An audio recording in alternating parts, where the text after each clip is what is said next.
Has mainstream media gone too far on Bitcoin? A new complaint from Australia says yes. A national industry group called ABIB has lodged a formal complaint against public broadcaster ABC News over its latest coverage of Bitcoin and the wider crypto market. The disputed article reviewed recent volatility in digital assets and argued that Bitcoin has never delivered on its original goals and has no real use in the modern economy. It portrayed the asset as a tool for people operating in the shadows and claimed that stablecoins such as Tether have taken over any role Bitcoin once had.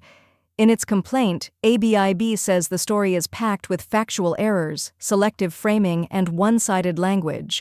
The group argues that the article misrepresents Bitcoin's purpose, blurs the line between open networks and criminal activity, and ignores years of publicly available evidence about real-world adoption.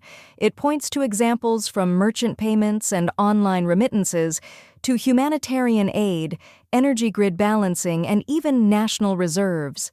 The message is simple. In their view, this was not careful analysis. It was advocacy dressed up as reporting. ABIB also says it regularly hears from members of the public who are frustrated by how Australian media talk about crypto, especially when coverage comes from state-funded outlets that are legally required to be accurate and impartial. For those viewers, this debate is not about cheering for Bitcoin. It is about whether a taxpayer-funded broadcaster is meeting its own editorial standards.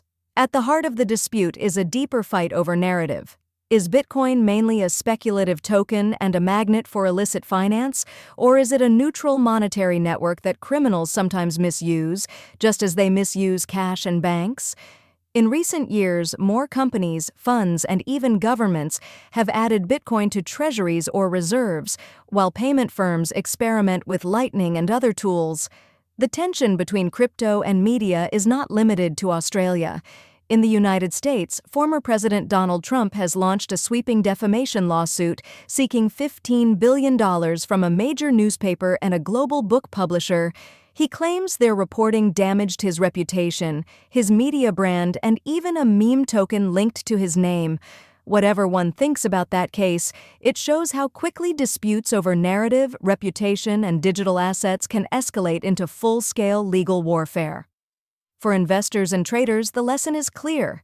Headlines are powerful, but they are never the full story. Before accepting any bold claim about Bitcoin or other tokens, read the primary sources, compare data, and consider who benefits from a particular framing. Media scrutiny can expose real risks in this space, but sloppy or hostile coverage can also distort debate and policy.